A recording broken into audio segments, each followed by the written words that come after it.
All right, it is Monday, June 14th, a big day in many, many ways.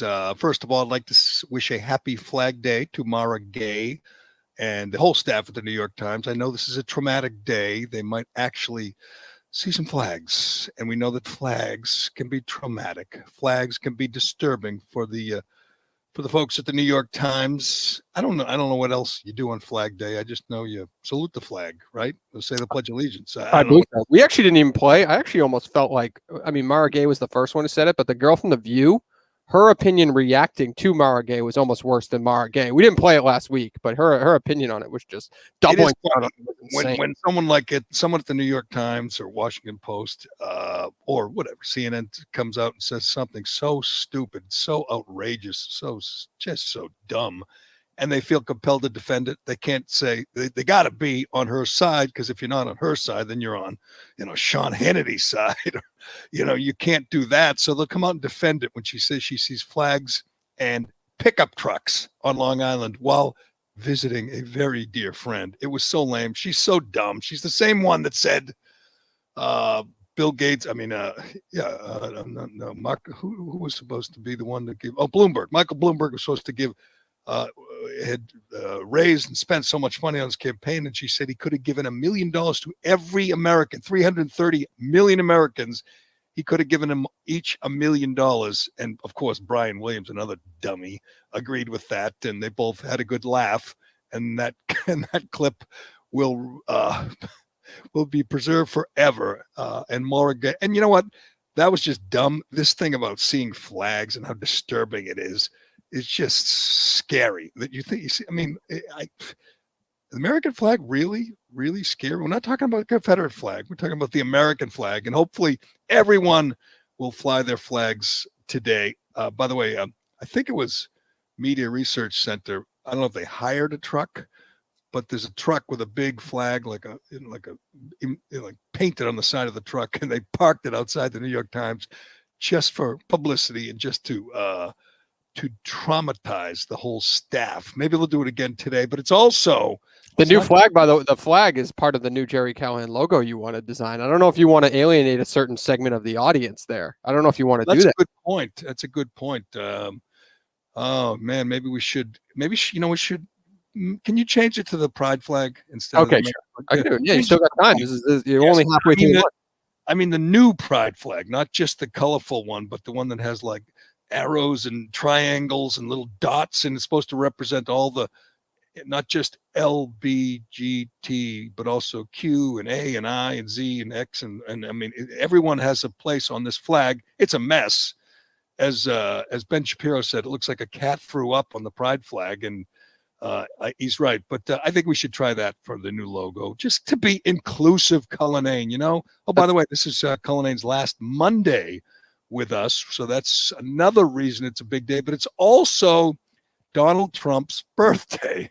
Donald Trump, and I don't know if this is going to be traumatized. This is going to traumatize the staff, the New York Times and CNN. I don't know. I mean, how they'll handle this. I guess they'll just ignore it.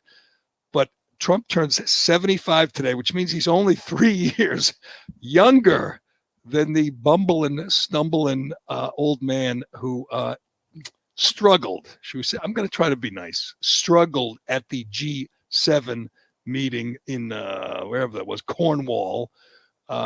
It was uncomfortable, and I'll just say this off the start. I get asked a lot, and everybody does. Do you want Trump back in 4 years? Do you want Trump running again in 2 years?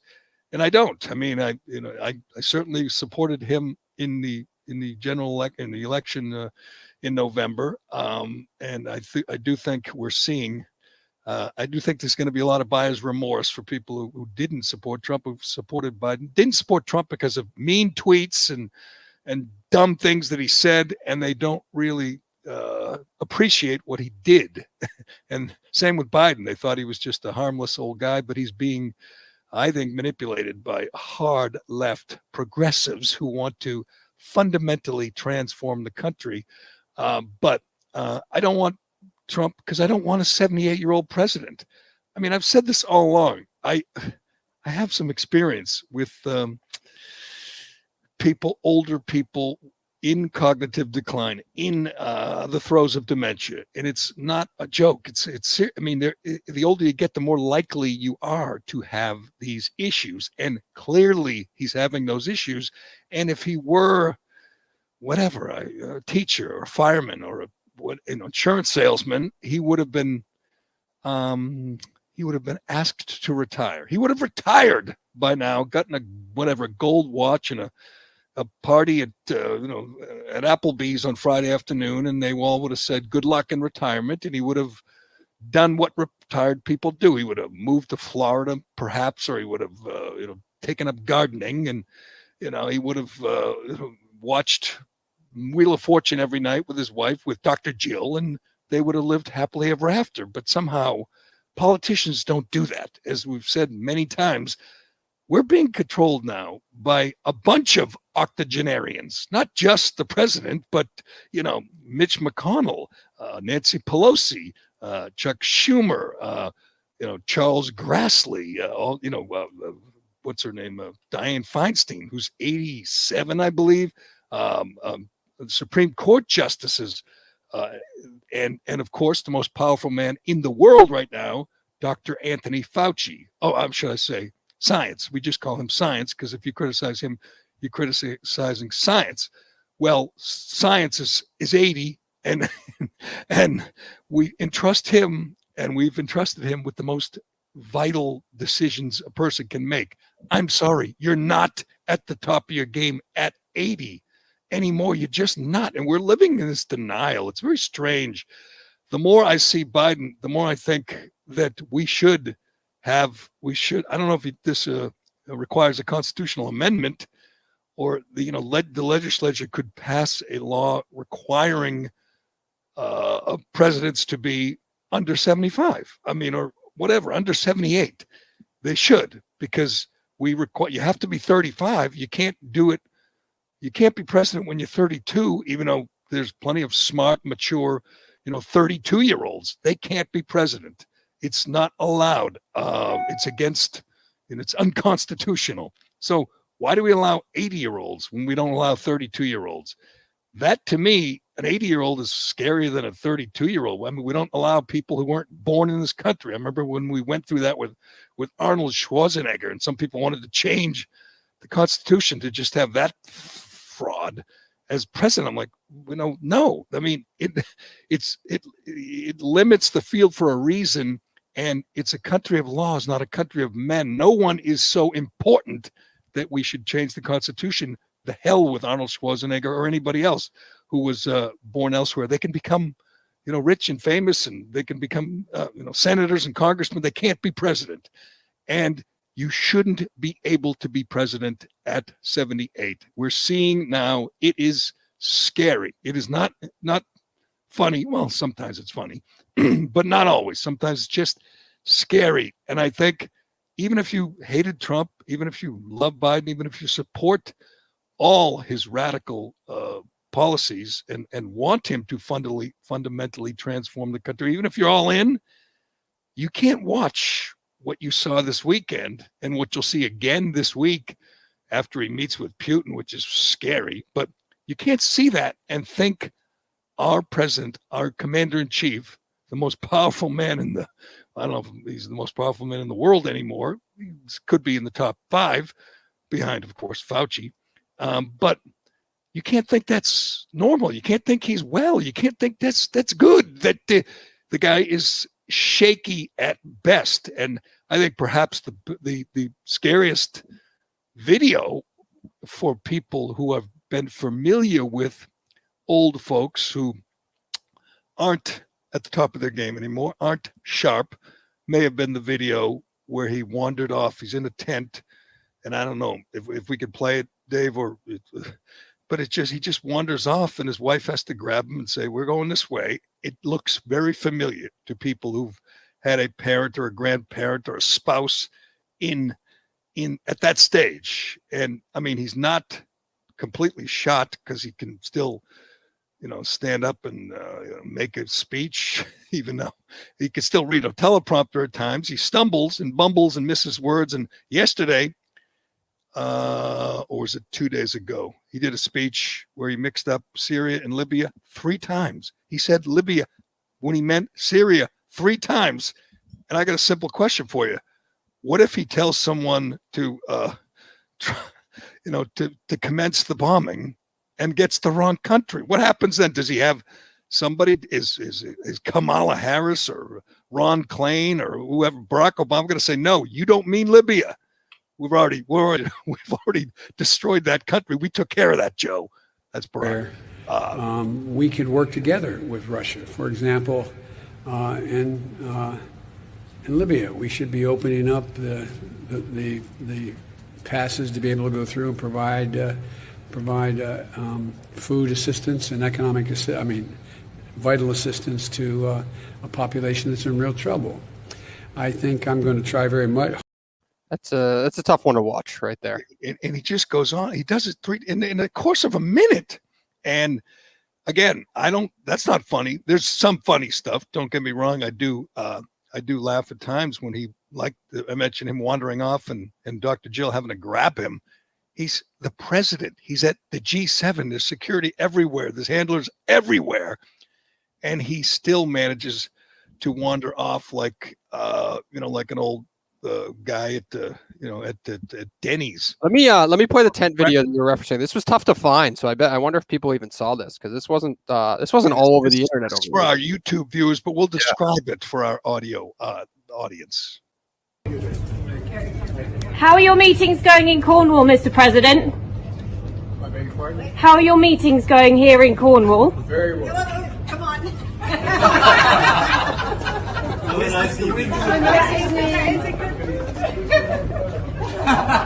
They always do. Oh, she's just saving him from getting asked a question. Really, that didn't look as bad as I thought it would be. No, but that's so typical when you're grabbing someone, by the arm, say, come on, we got to go. And it's also indicative of the way they're afraid he'll go off script. I mean, he literally says at the press conference that he'll get in trouble. He has to stop saying that, by the way. He says it all the time. If he calls on the wrong person or talks too long, takes too many questions, he'll get in trouble. You're the president. I maybe you don't mean it literally, but you can do what you want. You can take the questions you want. You can stay as long as you want. I realize, his wife is literally dragging him by the arm around, but he's got to stop saying he's going to get in trouble. And I'm sorry, I'm going to get in trouble with staff if I don't do this the right way. Jennifer Jacobs, Bloomberg. Do you realize what he's saying right there, by the way? He's going to get in trouble with his staff if he doesn't call on the right person. They've already hand selected the reporters, knowing the questions in advance. They're all working together. So he's looking out at the media, and he said he'll get in trouble if he doesn't go with the list. And so he looks down at the list of reporters, knowing that they're all friendly, the ones he's going to call on, knowing he won't get any tough questions. I'm not sure if he called on Steve Doocy from Fox News there. I don't think so. But the president is saying he'll get in trouble if he doesn't call on the right reporters, because the whole thing is choreographed. Again, we've said this every day. We'll say it about a million. Can you imagine Donald Trump doing that? Trump, who would, talk as long as he felt like it, he'd call on whoever. He called on hostile reporters, which is most of them, but he would even call on Yamiche from NPR, National Panhandle Radio. Yamiche, who hated him, who is a Democrat operative and on the taxpayer's dime, and he knew the question would be hostile, and he called him that lunatic from Playboy, who was always in the back of the room and hated Trump, and Trump would call on him. This is the other extreme. This is Trump was like based off of arrogance, whereas Biden's based off of fear, right? No question. Like, he always thinks he can get around any question in the book, whether from Yamiche, whoever. He's always thinks he can work his way around. Right. He considered it a challenge to take a question from somebody who hated him and handled it well. I remember the guy said, do you feel bad that you killed all these people or something that, with COVID? And he just said, he moved on. I said, ooh, that was rare discipline on the part of Trump. I thought he was going to, start yelling at the guy. He didn't. but he took lots of hostile questions every time he did a press conference, which during COVID was every day. This guy is so carefully, I mean, as many people commented on Twitter, it's like watching, parents with a child, or you watch a press conference, it's like watching an 8-year-old in the school play, and the parents are just hoping they get their lines right, that they don't stumble and bumble. That's the people supporting Biden, his handlers, the people behind the scenes just must be holding their breath. Just get through this 10-minute session. Call on the friendly reporters. We gave you a list. We know who they are. We know they are supporters. They are big fans. They want you to do well. They're not going to ask you any tough questions. There'll be no mention of, Fauci's emails or Hunter Biden's use of the N-word. They are there to cover the news with a pillow until it stops breathing. That's their job. They're there to help you, Joe. And even with that kind of help, it's uncomfortable. And we have to get to, there was a couple other, after he mixed up Libya and Syria, he was at a round table, and Boris Johnson, who, I know that's kind of a thing, the hair. I don't get me, a world leader with the hair, trying to look like, I don't know what, but Boris Johnson introduces the people at the table, including the South African president, who is black, and Biden, 2 minutes later says, "You forgot to introduce him." And Boris Johnson's like, "No, I didn't. I just introduced him." It's uncomfortable, but we got to get to this. This is, and you mentioned arrogance, Callahan. This is arrogance combined with ineptitude, or arrogance combined with fragility. This is Biden being asked a perfectly reasonable question by some European reporter about, I don't know, some friction between the leaders. And this is how Joe Biden handles it. And don't just listen to the fact that he can't answer the question. He's offended by the question because he hasn't been in office that long. And the way he responds is, again, uncomfortable. Not funny, but just uncomfortable and concerning. You have often said repeatedly that America is back. Yes. At the same time, you've kept in place some Trump-era steel and aluminum sanctions. And I wanted to ask you, when you're having these conversations with European allies who are very concerned about these sanctions, how do you justify that? And what are your plans to 120 days. Give me a break. Need time. Thank you guys. Thank you so much. Thank you guys. Thank you. Thank you guys. Another camera on him, but he just leans in. 120 days. Need time. Give you a break. And then does the old man walk off the stage?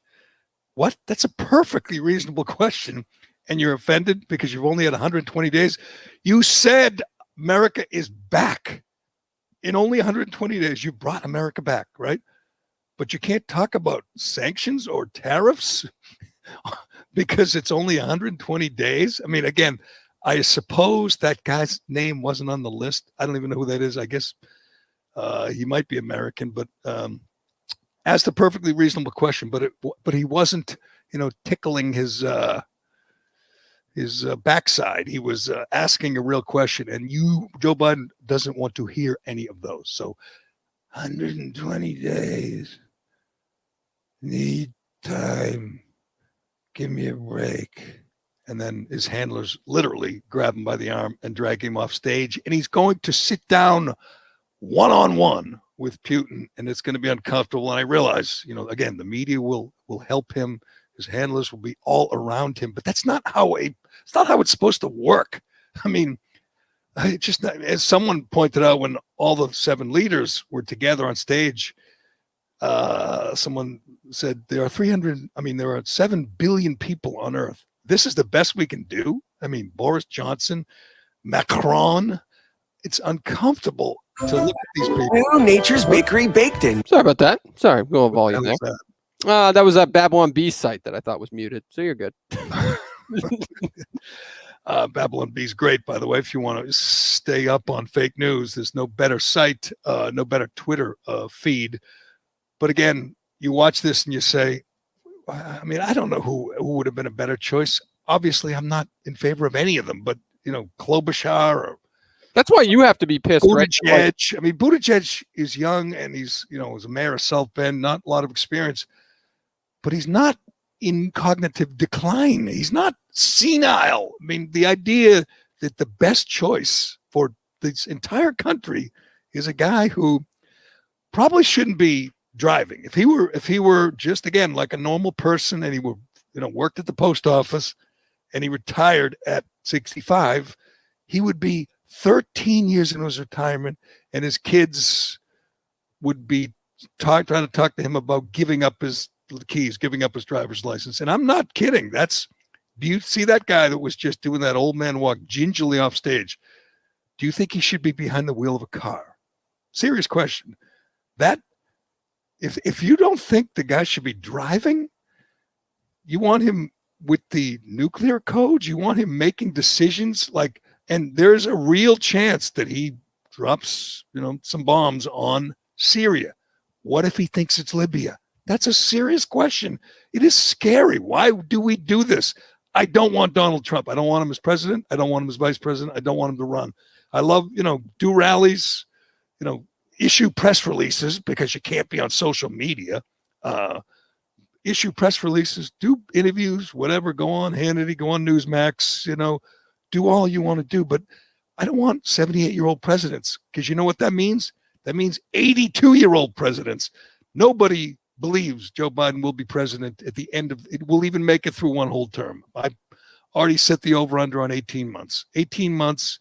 And the thing that is scariest of all is the vice president is even more of an empty suit, is even more vapid, has even more trouble with the question if it's not completely supportive, if it's not completely friendly and slobbering.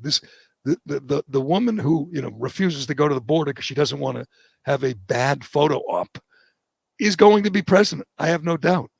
That's the choice we made as a country, a guy who nobody thinks is all there now. And as I've said many times, the one thing I know about dementia is it doesn't get better.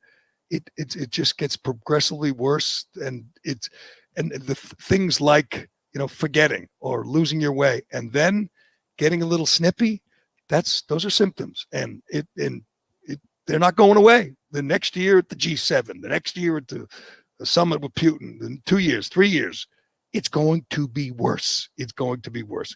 It's going to be 3 years. Gotta have time. Give me a break. That's going to get worse. Do you remember seeing one article in the last, I guess it's been a couple of years since we've been focused on it, but one article about Biden and, kind of the decline. I remember Jeff Jacoby. Remember that video we played of the editorial board of the Boston Globe picking who, they were going to endorse for president or whatever. And Jeff Jacoby in that video brought up the fact that he appeared to be in cognitive decline. He's the only one I really remember and by the way, it wasn't we kind of make fun of it to some extent here. Jeff Jacoby said it in a calculated, very respectful way. I don't see anybody else even just raising the question. It is amazing. This is the most important job in the world. Certainly the most important job in America. He's going to be making vital decisions every day. Already has.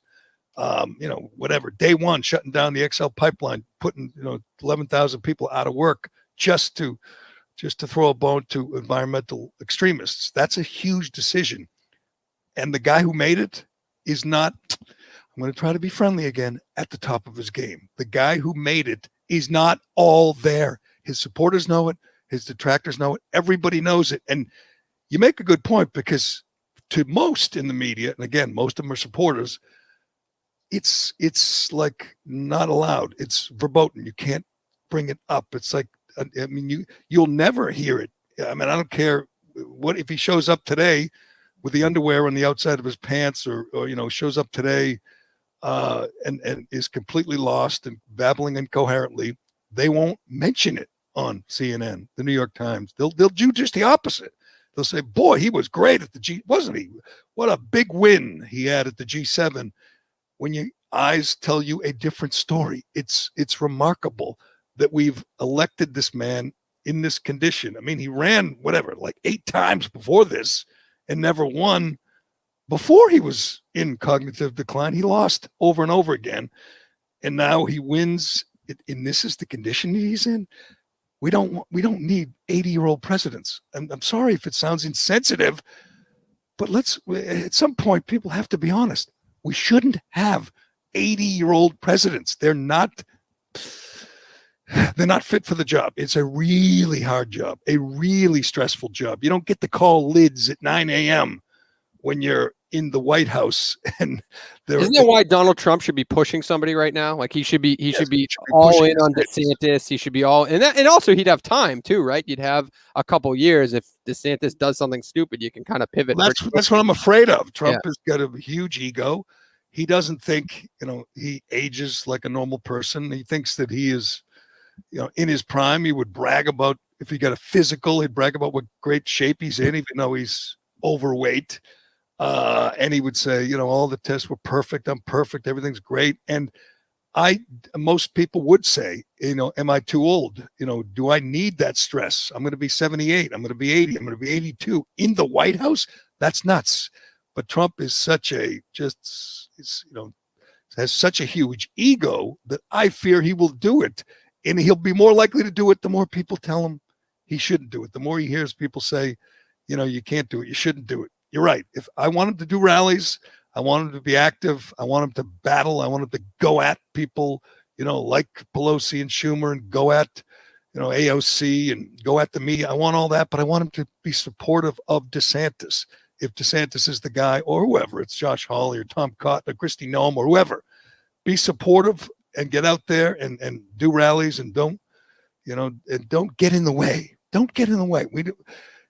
Again, I don't think he'll be like Biden is in 3 years, but who knows? It happens. It happens, and it doesn't get better. It happens, and we should not be watching a man in steady decline in front of the whole world. It is nuts. It is nuts. I mean, they're talking.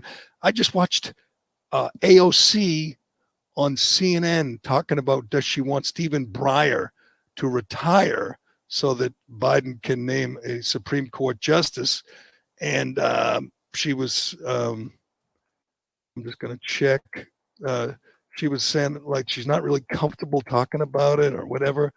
And I'm thinking, but he's 82, Stephen Breyer. Do you want him? She's inclined to say yes, was her quote. I'm inclined to say yes, is whether Breyer should retire while Biden can make the choice. But when you think about that, Supreme Court justices kind of have an important job too. And there's no age limit. You could be 100 and could be completely in the throes of dementia. You could completely be gone, not know who you are, not know where you are. And they can't force you to retire. It's just nuts. Why do we allow this? Again, if Joe Biden, I'll just wrap it up with this. Again, Joe Biden were, you name it, your insurance salesman, you would say he's not fit for the job anymore. He must retire. If he were a mailman, he'd be forced to retire by law. If he were a fireman, a cop, a teacher, he'd be forced to retire by law 15 years ago. And yet, 13 years ago. And yet we allow, he's speaking for this country with Putin this week. And we know that he's going to struggle. And somehow most of the media, most of commentators kind of keep it under their hat. We don't want to go there. It's kind of uncomfortable. But again, this is a country of laws, not men. He's not that important. One man is not that important. We're not, we're not North Korea. We don't believe he's got some divine power. It shouldn't be a question. It should be like the number one thing you're picking a candidate. How old is he? Is he too old? Is he still sharp? If you say no, he's not sharp anymore, cross him out. That's it. I've crossed Trump out, even though he's still sharp. I just don't want another 78-year-old president, 79-year-old, 80, 81, 82. It's going to be ugly. It's going to be uncomfortable. I'll try not to laugh too much because it is kind of sad, but there will be moments. And today Trump will be celebrating his 75th. I'm not sure what Trump does. I'm sure he eats a lot of cake. He's writing like crazy, right? The book of all books, I believe. Oh, that's true. They, that's you hear a lot of books that people are working on, and you just say, whatever. Andrew Cuomo, Hunter Biden. Nobody bought his book because it was all lies, and there's a guy who pretends he doesn't remember whether the laptop is his.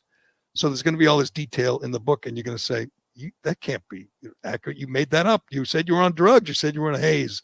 But anyway, if Trump indeed names names and just goes all in, that will be a great book, as long as he gets some help. I'm not sure who's going to help him, but that's a good point. If he's working on his book, I'm sure he's playing some golf. I'm sure he's eating, drinking a few Cokes, eating some fried chicken, having a good time. But happy 75th to Donald J. Trump, and happy Flag Day again to the New York Times. I'll just ask you, Callahan, do you believe him? We're moving on now. We're moving on to the most famous lobster diver. I didn't know. I was actually a little nervous of where you were going with that. I didn't know what you were at. Do you believe him? Here's what I'm going to say. And you and I talked about this before. Michael Packard is his name. You already know his story. He got eaten by a whale, but then he says the whale didn't like the taste, so the whale spit him out.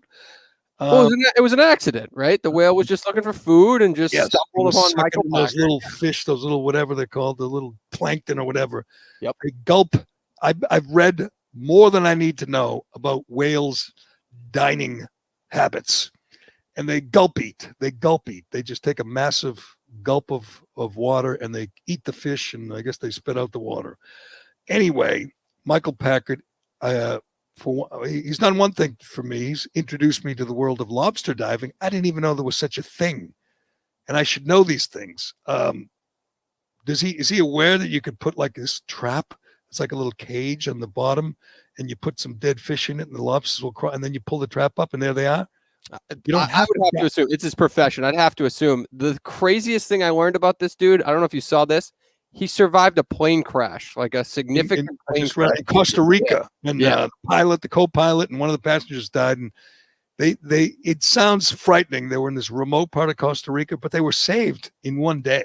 Yep. It wasn't like, they were in the, whatever that was, the Andes Mountains eating each other, like alive. They were saved in one day, but still, he survived this crash that killed at least 3 people. And he's a survivor. He's 56 years old. He's got a couple of young kids, but he's in the winter, he is a fishing guide in Costa Rica, I believe. In the summer, he's a lobster diver. Dives in P-Town for lobster commercially. So he dives, gets lobsters, and sells them. So this is why I believe him, by the way. So this is why I believe him. I was on in the rabbit hole last night reading this stuff. His son set him up to do one of those Ask Me Anything AMAs on Reddit. And so just because he doesn't know what the hell Reddit is, he answered every single question in kind of this fun, snarky. I don't know, but literally somebody goes, "Lobster prices are insane right now. Are you making good money?" And he goes, "I can't complain." Like I don't know. There was like an attitude about all of his answers to like the. I literally. How does a lobster diver make as much as a lobsterman? I mean, it just seems like so much work. Here is the Daily Mail's all over this, and they are casting real doubts on Michael Packard's story. They have a whale expert named Peter Corkeson, a senior scientist at the New England Aquarium, estimated that there was a 1 in a trillion chance that someone could be eaten by a whale. He said when a humpback whale feeds, quote, they do what we call gulp feeding, open their mouths incredibly wide. But based on what was described, this would have to be a mistake and an accident on the part of the humpback. He was just unlucky enough to be in the wrong place at the wrong time. People aren't believing him because the doctor at the hospital he was treated at said there was no ear damage, like no eardrum damage. If it took if it took him for 30 seconds, which is what the estimate Michael Packard gave, then it would have done some damage to his inner ear, and it did not. Here's what I'll say, and I know there's a cop out. I believe he was hit by a whale. I don't believe he was swallowed, eaten by a whale. I don't believe he was like Jonah, setting up living inside the. I believe the whale banged into him. Does that make sense? Because if it banged into him, it would have shocked him. It would have hurt him. He thought he broke both his legs. Went to the hospital. He didn't. They ran lots of tests. He's fine, as you see. He's smiling. He's laughing. I think he's a weirdo. What's the benefit of lying here? In the sense that, like, lying, he's a celebrity. But there's not too much of a story. Like, just from the odds of it. No, but I mean, like, what? He doesn't. He didn't have like some crazy experience inside the inside of the whale of some. He didn't meet anybody. How long is this movie going to be? Like, literally, what can you do? I'll tell you what he is. He's the topic A. Well, on all the morning zoos, your boy Matty Siegel is talking about him. All the Good Morning Americas are doing little segments about it, and initially it was just a great story, and then people like the Daily Mail talk to people who cast doubts on it. Then it is, do you believe him? Which is why I asked you, and I'm copping out by saying I believe he was struck by a whale. I do not believe he was eaten by a whale. I don't believe he spent. You know how long 30 seconds would be inside a whale? Yeah, it would be. Yes. Yep. I'm going to guess he seems like the type of guy who would embellish. How's that? That's not lying. He's embellishing. He likes to tell colorful tales of the sea. You know, I'm sure if you sit around and have a beer with him, and I'm going to guess he's been known to do that. He looks like that kind of guy. Looks like he'd be a fun guy. Probably cranks up the Jimmy Buffett or the Kenny Chesney, tells stories about the fish he caught in Costa Rica. You know, the marlin, the 12-foot marlin he caught, and he had to battle with it all day. I mean, I'm sure he's that kind of guy. Probably a fun guy. He's just exaggerating. That's all. He's just exaggerating. Well, he answered a bunch of questions. His estimate is 30 to 40 seconds inside the whale's mouth. Eventually, the whale spit him out. Only some soft tissue damage. Everything else is fine. Just some soft tissue damage. He's got a bruised up leg. That's it. And he had his tank, right? He had his air tank, so it's not like he was going to suffocate. But if it's yanking you around, and the other doctor, some of the medical people or the experts they spoke to, just were surprised he didn't suffer a lot more damage. If the story he was telling is true, he's lucky he got out with just some. I mean, he's smiling with all those little things on his sensors on his body in the hospital, and he looks like he's not hurt at all. He looks like he's having a good time, and he should. You know, how to get out of that mouth, and I realized there was no overcoming a beast of that size that he was going to do with me what he wanted to do, and it was either he spit me out or he swallowed me, and I didn't. And I was actually in his mouth probably a good 30 seconds, but I still had my regulator in my mouth. I was still breathing, and I was just wondering. Actually, one of the things that went through my mind is just, oh my God, what if he does swallow me? And here I am, I'm breathing air, and I'm going to breathe in this whale's mouth until my air runs out. Crazy stuff. Who would doubt that guy? There's nothing to doubt there. This looks like the most honest man on the planet. He's making that up. Again, there was a whale. There's truth. That's true. There's some truth to it. You know that kind of guy. Sometimes, you know, those are fun guys. Those kind of. He doesn't sound all that jovial there, but he's still banged up. And they just take a little truth, you know, a little fact, and they exaggerate. They embellish. I think he was hit by a whale, banged around a little. The whale was there, scared him a little bit. Swallowed. Whales can't even swallow something that big, can they? They eat like little tiny microscopic fish. I'm an expert. I've been reading all morning about these whales. So and maybe he'll cash in. Maybe someone will pay to fly. Maybe fly him into one of these morning shows and sit down with Michael Strahan, and he'll have a good time, and he'll bring his sons, and he'll have a great time. So you better have another angle. Like, I just think the movie needs another angle to it. Like, there's got to be some kind of love story with the, you know what I mean? Like some kind of trauma. No, I want him to say when I was in the whale's belly, I met this woman. I think she's a mermaid. and we fell in love, and it'd be like in Splash when Tom Hanks wants to go into the water with Daryl Hannah, and I think I should go back. I think I can hear her siren song. I'm going to go back, and maybe that whale will swallow me again, and I'll live happily ever after. I think he was close to that, close to really going off the deep end. But as you can read in that story, all the experts, they ain't buying it. They ain't buying it. And I'm not saying the guy is like evil. He's not, Hunter Biden here. He's just a what would you call someone like that? A rambling man. He'll be going back to Costa Rica to fish in the winter, coming up here to dive in the summer, and probably happy and stress free, and they probably live to be 100. So he's like a blue collar hippie, right? You know what I mean? Like he's like a hippie who's actually earning a living. I mean, think of that. I don't know how much of his income he's declaring, but you know what the big problem is on the Cape? Because no one's ready to work because our petty tyrant governor will not end the extra unemployment benefits. So restaurants, bars can't find anybody. And I don't blame the people for not getting off their couch and going to work.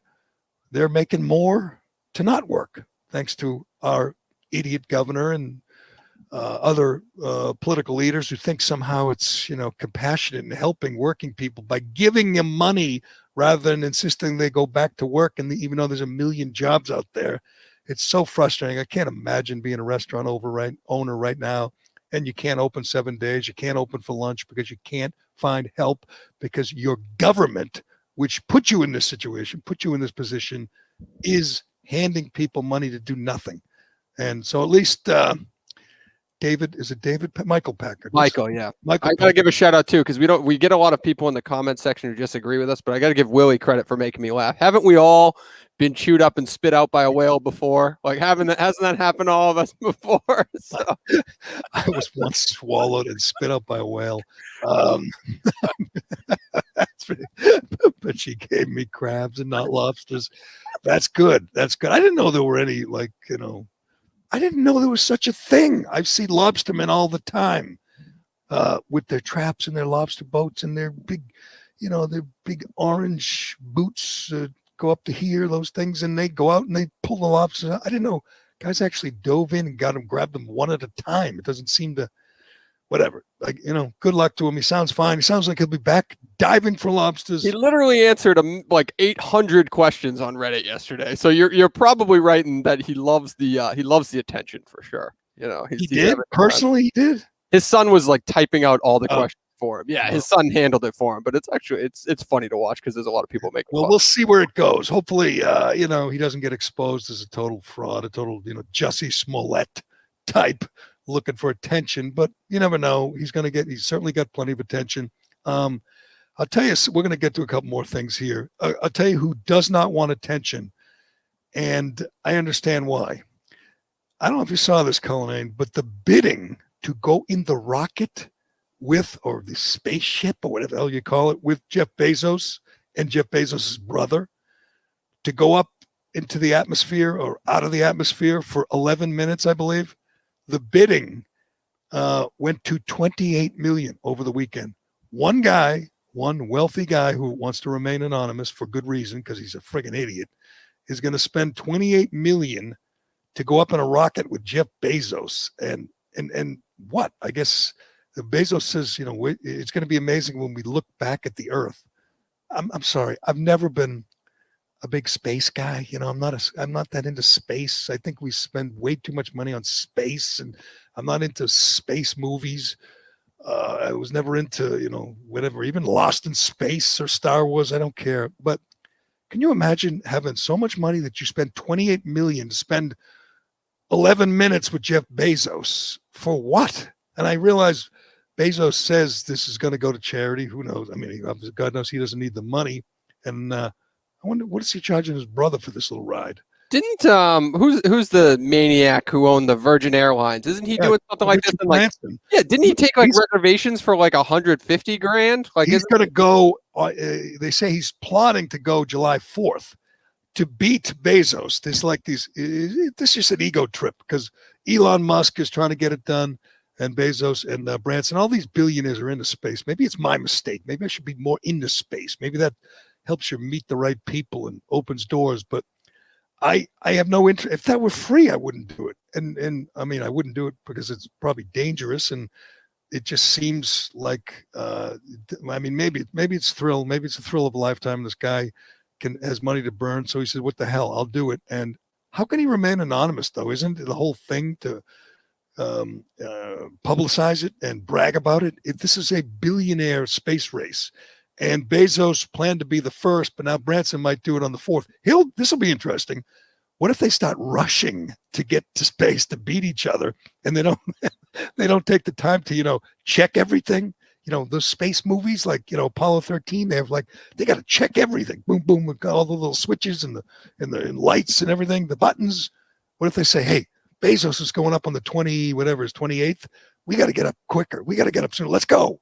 And they go too soon. See, I like the idea of Bezos going into space. I don't like the idea of him coming back. Could he just go into space? Wouldn't that be wild if they said, "Well, they something broke off the module and they're fine, but they can't make it back to Earth." And Bezos has to go to like the moon or Mars or something. But you think the Washington Post will cover that honestly, fairly, objectively? I mean, he's going to be some conquering hero.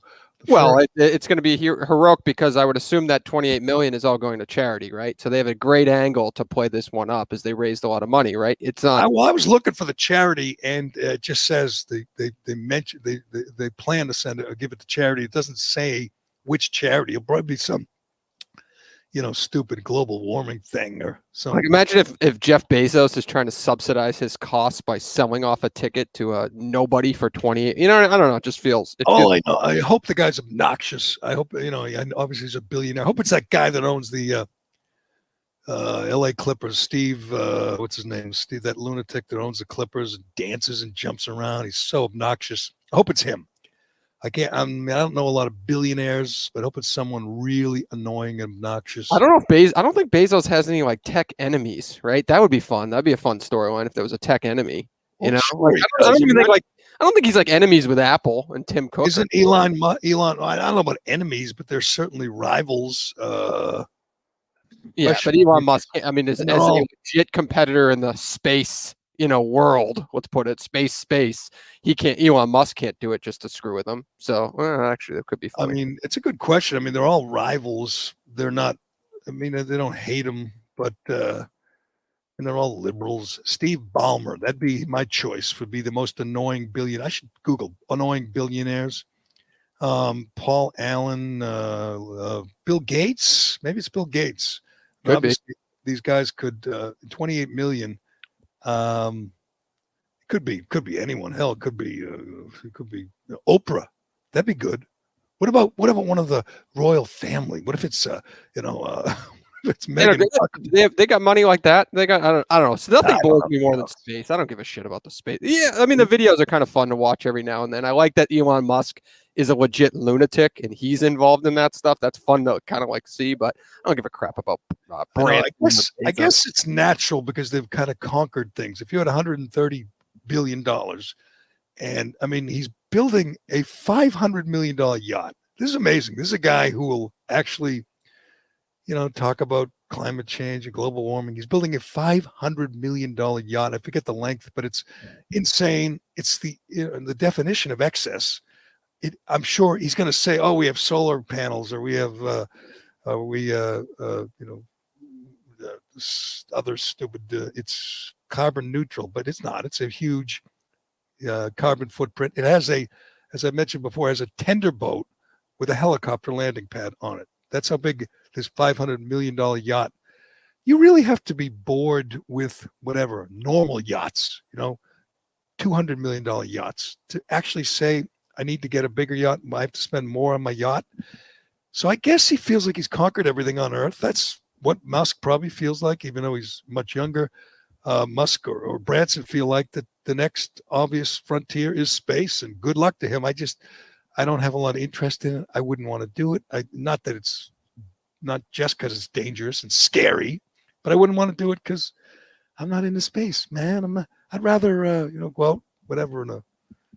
I'd rather fly on a private jet, just to wherever, somewhere nice. But I guess he's already done that plenty of times. But that is the latest on Bezos and his brother heading to space.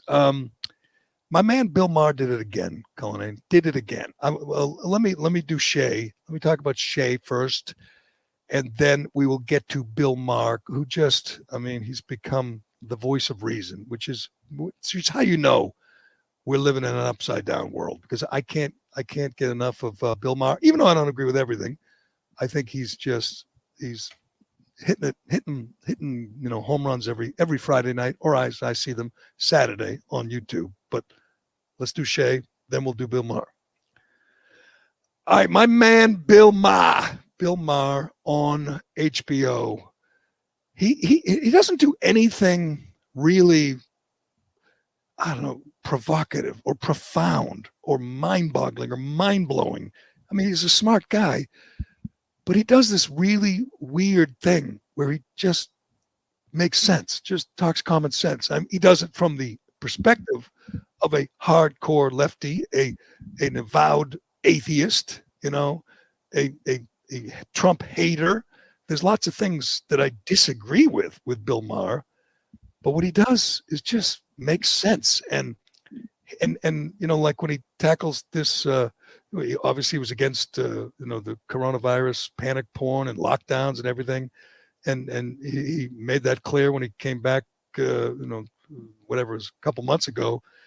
And what he did this week was just talk about the utter delusional self-absorption of younger people who think things have never been worse. And he's talking about race relations, and he's talking about gay rights, and people think, and he quotes Kevin Hart of saying that white supremacy has never been so prevalent or so bad. He quotes Kevin Hart and says, what? I mean, you think about, and I'll let Bill Maher take it from here, but think about people who actually think that things, and again, we're talking gay rights and the way we treat equality, are worse now than ever. It's just so silly and so stupid that I think it was easy for Bill Maher to talk sense this week. But let's listen to Bill. More racist now than ever, more sexist than before women could vote, and more homophobic than when blowjobs were a felony. You have progressivophobia and should adjust your mask because it's covering your eyes.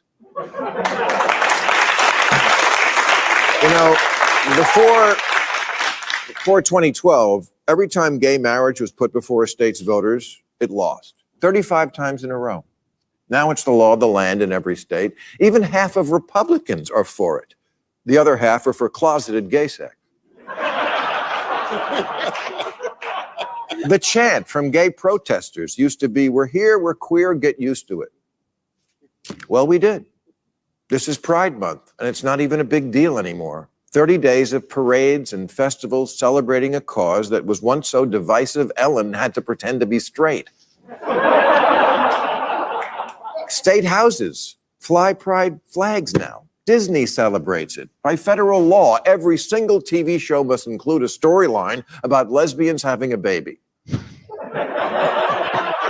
If someone announces they're gay on TV, it's met with thunderous applause. My accountant says, Yas Queen.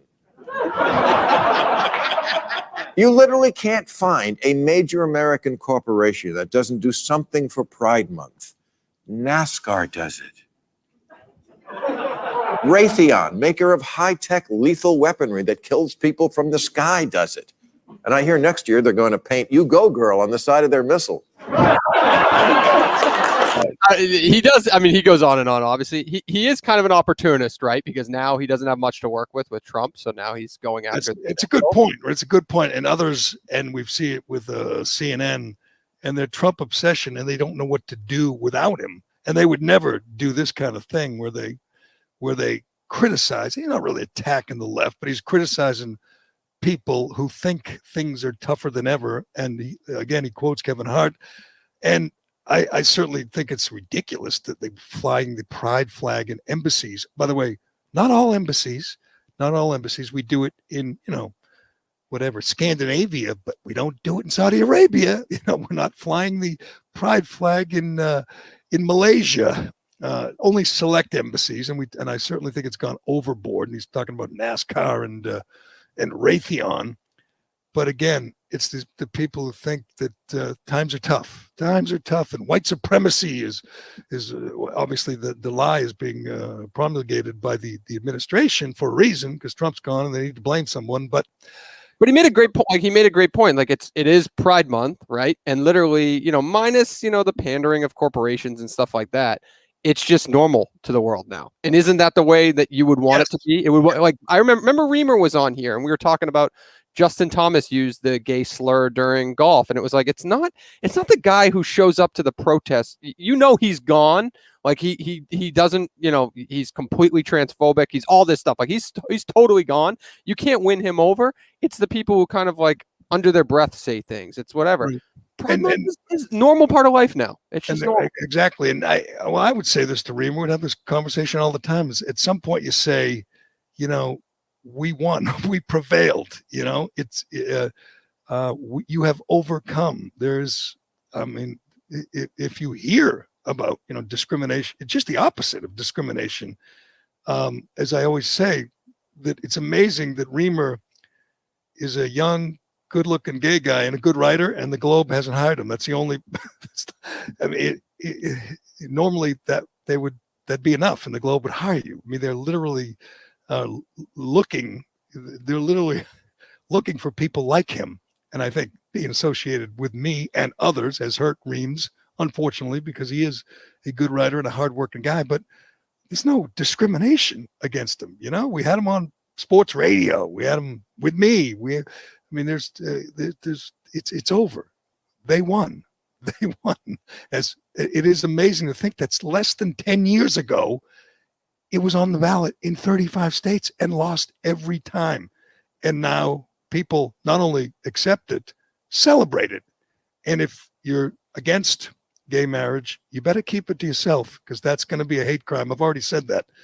Instead of just saying, we won, let's all get along, they're going to go after the churches. They're going to go after the Catholic Church. I've predicted this for years. And they will force the Catholic Church to perform gay marriage. And if they don't, it will be a crime.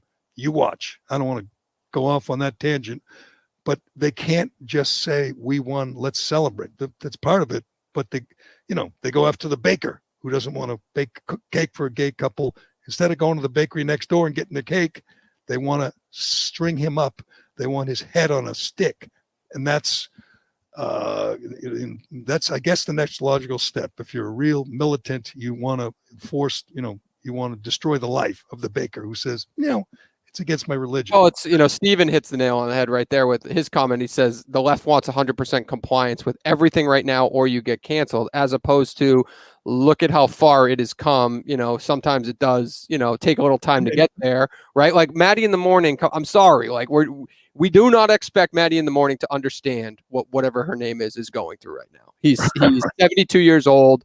He understands what Pride Month means, and he's obviously endorses it and all those things. It's not going to be an overnight thing for him to understand. Right. And think of it. Demi Lovato. And think of it. You're a morning radio host. Your job is snark. That's your job. Sarcasm, snark, wise ass comments. And you make fun of everything. You make fun of the lobster diver. You make fun of the president. You make fun of, Donald Trump. You make fun of, you name it. And then when it comes to Demi Lovato, who's a huge star in your world, in Maddie's world, changing to they, which is, again, I said, that's messing with the language. That doesn't make any sense. They is plural. It's not singular. And you make fun of that. There are people who want you fired. So it's instead of discussing it and laughing at it, or even just taking offense to it and saying that's offensive, you say, cancel him, fire him, destroy him. He made fun. He poked fun at this obviously insane woman who wants to use a plural pronoun for some reason. And you know what? Next week, she'll probably go back to singular. It's just absurd that's off limits. That's like the third rail. You can't, and he's not saying, put her in jail. He's just kind of mocking her, which is okay. You can mock most things. Again, you could mock the Pope. If you could mock God himself or herself or himself or they self, but you can't mock this weirdo pop singer. it is insane. And I think that's the next logical step. It'll be this insane kind of culture war for compliance, for surrender, complete surrender from people like, traditional people and Catholics and religious people. It won't involve Muslims. We don't do that, but it'll involve Catholics. They'll be forced, to fly the pride flag on the Catholic Church. But anyway, that was another great. That's a 9-minute monologue by my man Bill Maher. It's worth checking out. Also worth checking out. I don't want to wait till Thursday for this one. Another great post by Turtle Boy on Jenny Familia. If you don't know Jenny, she's the widow of Manny Familia, the heroic Worcester cop who drowned while trying to save a 14-year-old kid, and she banned pro-BLM politicians, and by pro-BLM I mean anti-cop politicians, from the funeral. Turtle Boy's got all the details, and he obviously pays homage to Jenny, because that takes guts, and that is so that is so commendable. In her time of grieving, said to these opportunists who generally, 364 days a year hate cops, and on this one day that a cop gave his life, they're going to pretend to care about cops. She said, "There's the door. Get out of my life." And it was controversial, but good for her. God bless her and her family. And Big Baby, Colin, we'll end with this Big Baby. I was wondering who would do this. When I saw Kyrie Irving go down with an ankle sprain, a painful one, in the playoff game yesterday, the Nets playoff game, I said somebody is going to say good, because Kyrie's such a dick. And I mean, someone is going to tweet that or say that on the radio, and someone's going to be, not trouble. It's just going to be uncomfortable, because root for anyone to get hurt, even Kyrie. Well, Big Baby Davis did. He said it was karma, because I think he said it was the same ankle or the same foot that he stomped on Lucky, or wiped on Lucky, the Celtics leprechaun in the center court in the Celtics series. Well, that foot that he wiped on Lucky is now hurt, and Big Baby Davis has no sympathy. And there's also a very strange tweet from LeBron James, who's not that bright, let's be honest, with a bunch of prayer hands. Like, praying?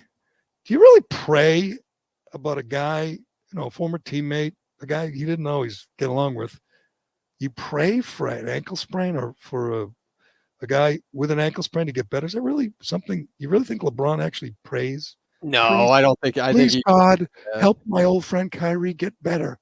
I don't think the sympathy for a cajillionaire who plays basketball for a living with a sprained ankle is necessarily a worthy cause. I'm going to guess there's other more worthy causes out there. Pray for our president this week as he sits down with Putin. Pray that he remembers, it's Russia and not, whatever, Afghanistan or, Uganda. That he knows he gets his countries right, unlike this weekend. And whatever drugs he's on, pray that they work, and he gets his rest, and he does a good job and doesn't embarrass us. But we will leave it there. Callahan, your last Monday with us. So your plan is going forward. You're going to New York on Wednesday on the train. Yes, we got to figure this out. Yeah. Why do you take the train and not fly? Flying's quicker. Do you know that? No, because you got to go to the airport early, and you're sitting there waiting for your flight. I mean, the time it takes to go through that entire process versus just getting on the train and going. What's the difference? You probably save max a half hour. I agree. If although it's not cheaper, it's well, first of all, I'm taking a Acela. I'm obviously a rich person with means. I'm not like these poor people who ride the regional train. All right, let's be real about this. So it'll be fine. I'll have Wi-Fi. I'll have plenty of fluids. It's perfect. Are you going to drink on the? Is it? No, I'm taking both mornings. Oh. It's a shame. Last time I came back from New York, drank an entire bottle of Pink Whitney. I mean, I shared it with somebody, but it was. I'm going to guess. Had to call for a ride home. That was a good day. I picture the Barstool office. Obviously, sometimes you see pictures when they're watching games, and it looks like the most fun, especially if you're young and drunk like you. Looks like one of the most fun offices you could ever be. And I'm going to picture there are like cases of Pink Whitney, and they're going to say, "Help yourself." Yeah, and you're going to be able to stuff them in your bag. Yes. No, I'm a professional here, Jerry. I'm not there for that reason. I'm thinking you've through the already been hired. wardrobe. Yeah. No. See, you've already been hired, so don't start with that. You've been hired. If you were auditioning or interviewing, I'd say, Think about this podcast. This is like people don't, obviously you can make fun of me all day long, but we do this podcast independently. We ask like the same questions over and over, and we have nobody to go to for answers. Barstool is a top 5 podcasting publisher in the world, where it's like there's the ability to get a lot of answers to questions that we've had for a long time, right? So utilize those opportunities every chance you get them. That's do that. Yeah, do that for me. I have to say, and you don't get any of them anymore because now I'm off the. I have to say, later. I'm not kissing your ass. You're gone. You Dead to you. Yep. Quit on me, but you've been very helpful, and we'll have a replacement real soon, and you've been very helpful in picking your replacement. And I don't think you're, I don't think you're pulling one over on me. You're not one of those. I mean, you're not hoping he fails to make you look good. You are genuinely trying to help us make a smooth transition, and you've even volunteered to help him while you're on the train, coming back or going down, because you got your Wi-Fi and you can sit there with the computer. But we'll see how that goes. We'll be back tomorrow. I'm not sure about Wednesday. We may give Callahan his first day off in a year and a half. He has not asked for a day off. He's not shown up late, not once. I mean, he's got his issues. He's got his flaws. Plenty of them. But he shows up. He shows up on time. He shows up early, and we will. It'll be your last Tuesday with us tomorrow. So we will leave it there. I know you're sitting there reading all the comments, but did we miss anything? No, we didn't miss anything. I just the whale story is clearly people calling bullshit on that guy. I mean, it's a tough story to believe. I think that may unravel before we return tomorrow and do this again. I think that story may come apart, but. No one will be surprised. And again, just say you got banged around by the way. Don't say he swallowed you. That's kind of dumb. Yeah. No one even believes that happened to Jonah. Everyone, no one even thinks, I guess there are some hardcore Bible believers who think that actually happened, but most people think it's, just a parable, as Mike Barnacle would say, just a parable. But, yes. And let me let the commenters know I can afford the Acela. I have the money to do that. I am not traveling with Jeff Bezos, even though I appear that I have that much money, but I can't pull it. You are paid. This is on Barstool has so much money. That Porter doesn't know what to do with his money. He's renting a house. Oh, he's not $28 million ride with Jeff Bezos. He's rich. He's getting there. That's a good question. I wonder how much. Like if it were Portnoy, he would use it as a publicity stunt, right? Yeah, so you could find a way to monetize that. He would absolutely monetize the hell out of it. It'd be, there'd be Saturdays Before the Boy flag on the damn spaceship. But the guy who's doing it is anonymous so far. He's not going to remain anonymous. So he's not using it. He just wants to go to space, and he just wants to hang out with Jeff Bezos for whatever, a morning in July. But I'll be curious to see who it is and how annoying it is. But we'll find that out. We'll follow that story. But anyway, we have to leave it there. Thanks to DCU and Shea Concrete, who had a great job fair the other day. They still have jobs. I mean, they're kicking ass. So if you're interested in working for Shea, there's still some openings. Give them a call or give them a visit. But we appreciate it. Thanks to everybody for listening and to watching on YouTube and for commenting and distracting Dave Callahan in his final Monday. All right. I'm Gerry Callahan. This is the Callahan Podcast, and we will talk to you again tomorrow.